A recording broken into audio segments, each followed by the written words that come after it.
नमस्कार मेरे साथियों और मेरे प्यारे विद्यार्थियों, आप लोगों का यूनिक हिंदी ज्ञान चैनल पर स्वागत है। मैं आप लोगों के लिए एक नया टॉपिक को लेकर के उपस्थित हुआ हूं और इस टॉपिक में हम लोग क्या सीखेंगे इसके बारे में आप लोगों को मैं विस्तार से बताऊंगा। पिछले टॉपिक में हमने आप लोगों को संज्ञा के बारे में बताया था। संज्ञा क्या है, संज्ञा के कितने भेद होते हैं, ट्रिक के माध्यम से हमने उसको अच्छी तरह से पिछली वीडियो में बताया है। जो लोग उस वीडियो को नहीं देखे हैं उसका लिंक डिस्क्रिप्शन बॉक्स में दे दिया हूँ। डिस्क्रिप्शन बॉक्स को ओपन करके लिंक पर क्लिक करके उस वीडियो को देख सकते हैं। आज हम इस टॉपिक को लेकर के उपस्थित हुए हैं।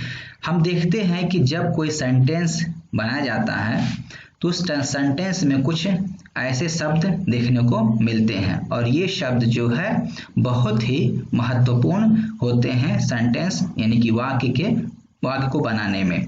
तो यहाँ पर देखते हैं, यहाँ कुछ शब्द हैं जैसे मैं, मुझे, मेरा, मैंने, हम, हमारा, हमारी।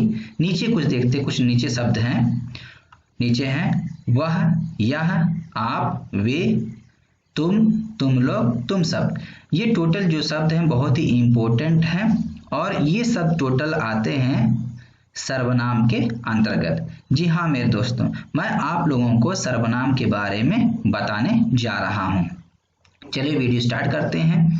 देखिए यहाँ पर हम ये देखते हैं कि सर्वनाम किसे कहते हैं और सर्वनाम के कितने भेद होते हैं। तो यहाँ पर है कि सर्वनाम की परिभाषा। पहले तो हम ये जान लें कि सर्वनाम किसे कहते हैं, डिफिनेशन ऑफ प्रोनाउन। तो यहाँ पर देखते हैं कि साधारण शब्दों में कहा जा सकता है कि जो शब्द संज्ञा के स्थान पर प्रयुक्त होते हैं उन्हें सर्वनाम कहा जाता है। अब संज्ञा क्या है, तो संसार के जितने भी नाम हैं वो सब संज्ञा है और संज्ञा के स्थान पर जो शब्द प्रयोग किए जाते हैं यानी कि प्रयुक्त होते हैं वो शब्द सर्वनाम कहे जाते हैं। इसे एग्जाम्पल के माध्यम से समझने की कोशिश करते हैं। देखिए यहाँ उदाहरण के रूप में दिया गया है, जैसे मैं, तू, यह, वह, आप, जो, सो, कौन, क्या, कोई, कुछ। और इसे अच्छी तरह से विस्तार से रूप में देखते हैं कि उदाहरण के माध्यम से इसे अच्छी तरह समझने की कोशिश करते हैं। देखिए उदाहरण देखते हैं। यह उदाहरण मैं दे रहा हूं कि राहुल ने कहा कि राहुल कल विद्यालय नहीं जाएगा क्योंकि राहुल को कल जयपुर जाना है। राहुल के माता जी के घर जा रहा है क्योंकि राहुल को राहुल की नानी जी से मिलना है। राहुल की नानी जी बीमार है। तो यहाँ पर उपयुक्त पंक्तियों में राहुल संज्ञा शब्द है और बार बार पुनरावृत्ति के कारण भाषा सटीक नहीं लग रही है और बोलने के प्रवाह में भी रुकावट आ रही है। इन्हीं पंक्तियों में सर्वनाम का प्रयोग करके हम इस प्रकार से लिख या बोल सकते हैं। कैसे, देखते हैं। जैसे यहाँ पर है कि राहुल ने कहा कि कल वह विद्यालय नहीं जाएगा क्योंकि उसे कल जयपुर जाना है। वह अपने मामा जी के घर जा रहा है क्योंकि उसे अपनी नानी जी से मिलना है, उसकी नानी जी बीमार है। तो यहाँ पर देखिए दोस्तों, यहाँ पर क्या है कि शब्दों को सटीक और सेंटेंस को शुद्ध रूप से एरर फ्री करने के लिए सर्वनाम शब्दों का प्रयोग किया जाता है। आगे देखते हैं। इन पंक्तियों में राहुल शब्द की पुनरावृत्ति से बचने के लिए वह, उसे, अपने, अपनी, उसकी शब्दों का प्रयोग किया गया है। ये शब्द क्या है, सर्वनाम कहलाते हैं।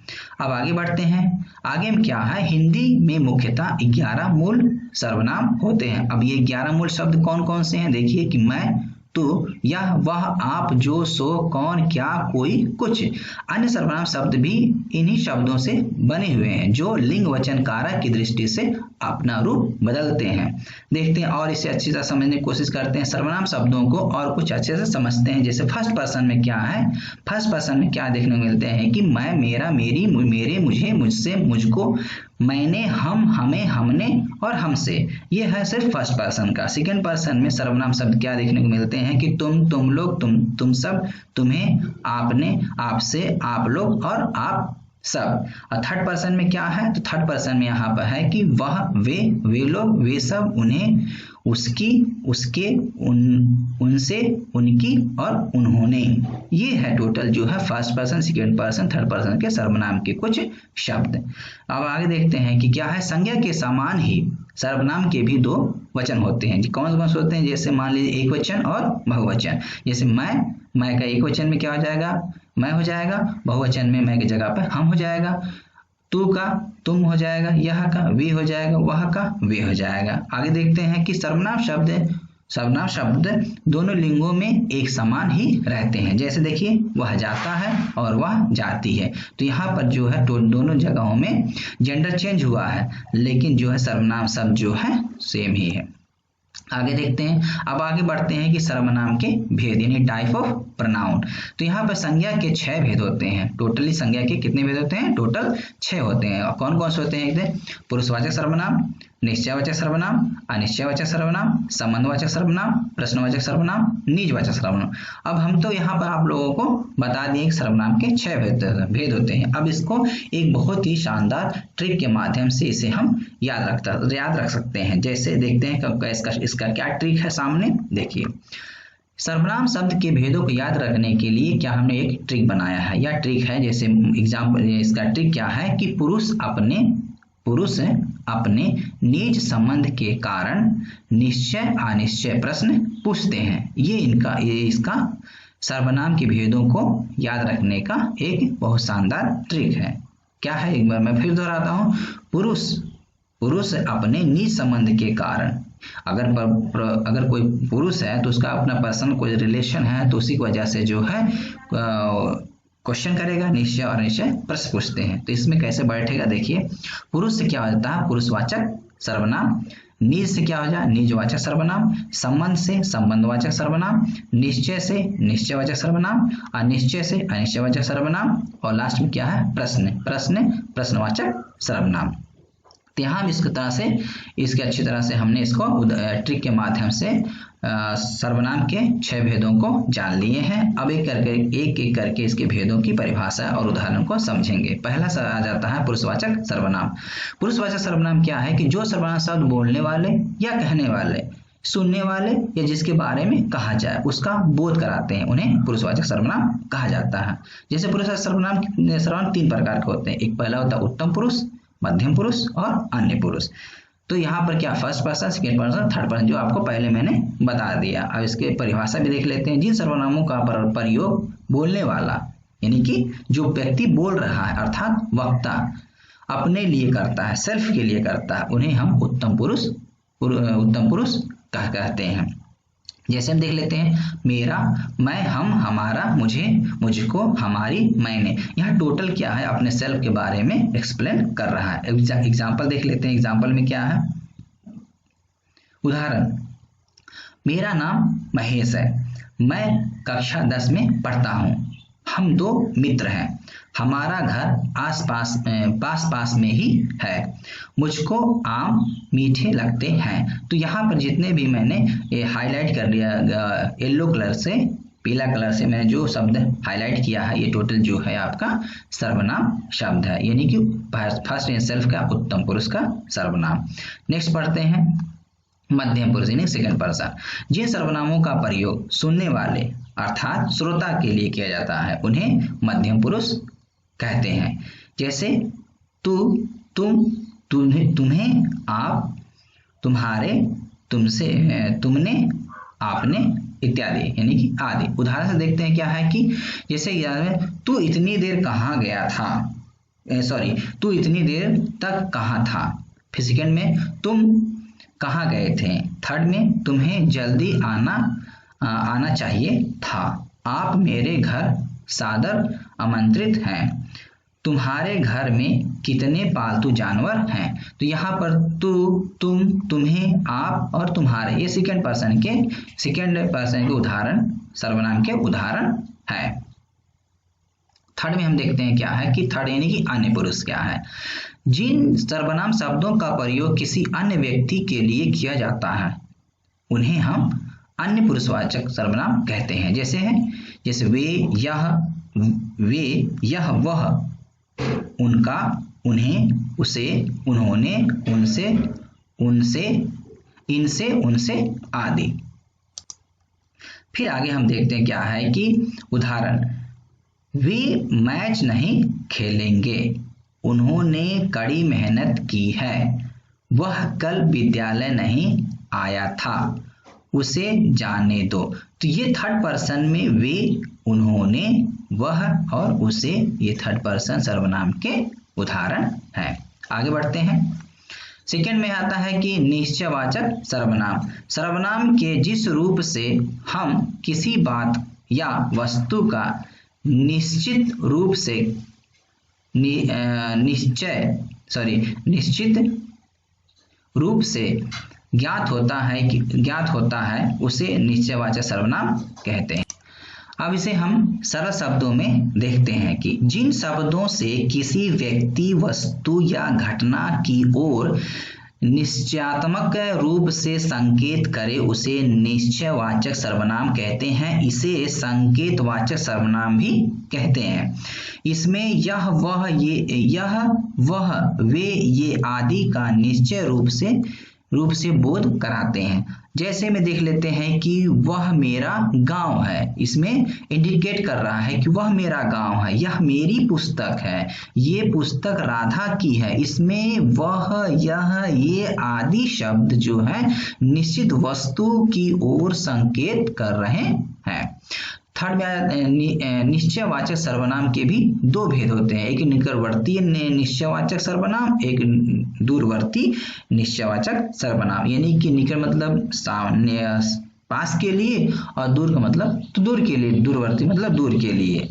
अब इसके परिभाषा की तरफ भी देख लेते हैं क्या होता है कि निकटवर्ती निश्चयवाचक सर्वनाम में क्या आता है कि जो शब्द निकट या पास वाली वस्तुओं का निश्चित रूप से बोध कराए उसे निकटवर्ती निश्चयवाचक सर्वनाम कहते हैं। जैसे हम देख लेते हैं कि यह मेरी पुस्तक है और ये पशु हमारे पड़ोसी के हैं। इसमें यह और ये निकट वाली वस्तु का बोध कराने वाले हैं। सेकंड में हम इसको देखते हैं कि दूरवर्ती निश्चयवाचक सर्वनाम।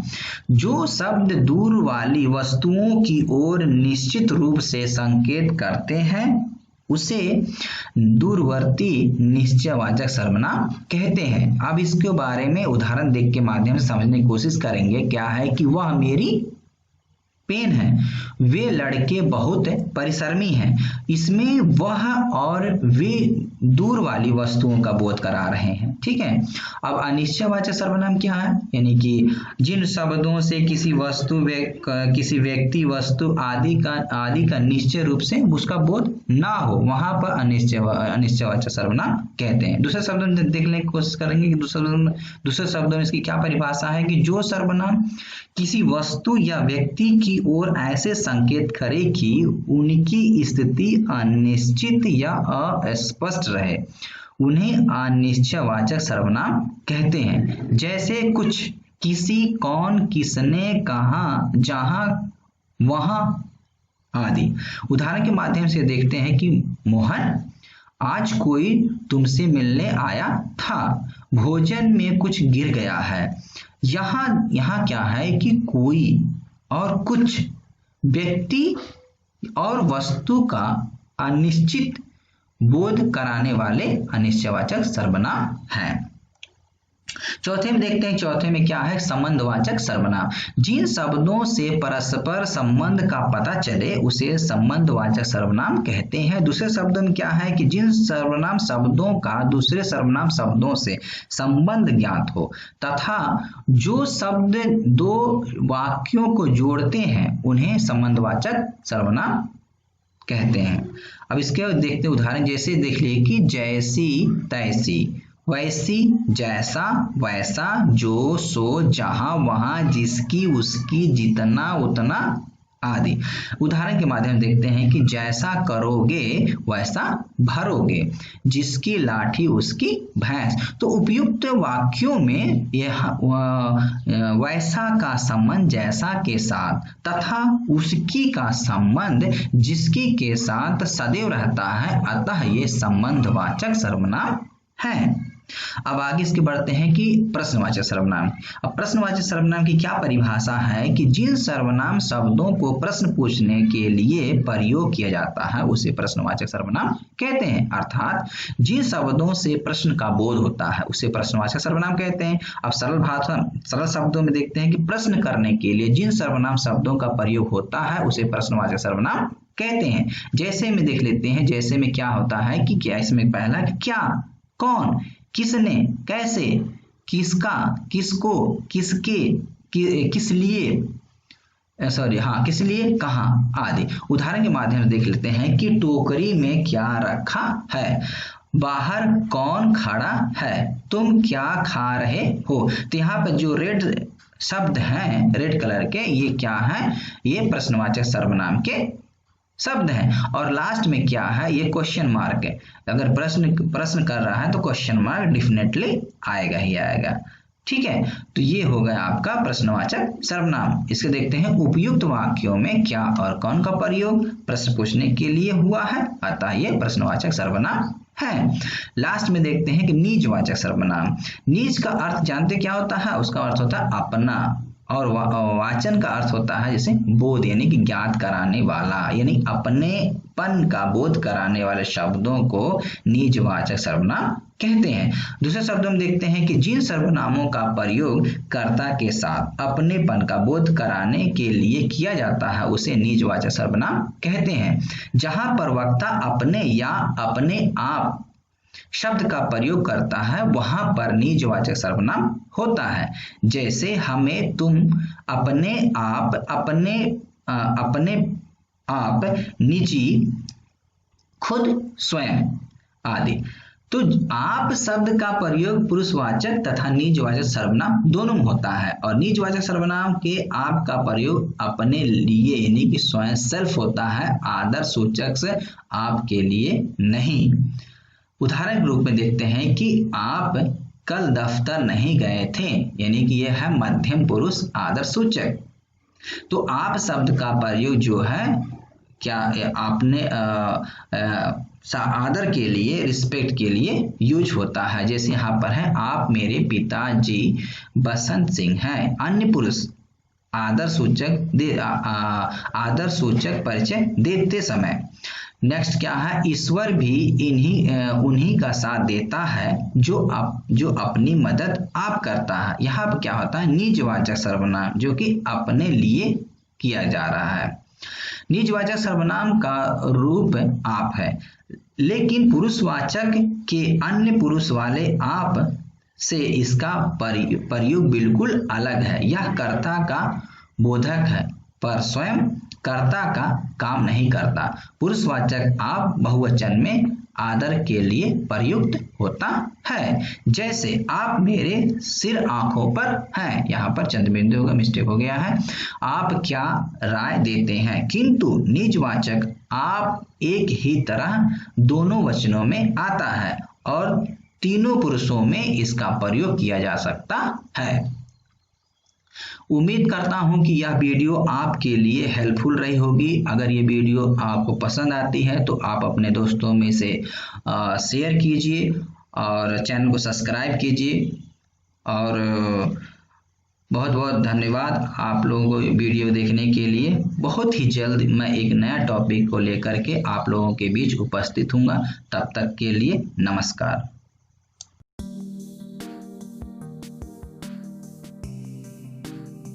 Hey there. Subscribe to my channel. And also press this bell icon. So you never miss any new updates, cause whenever we upload new video you will get a notification on your phone.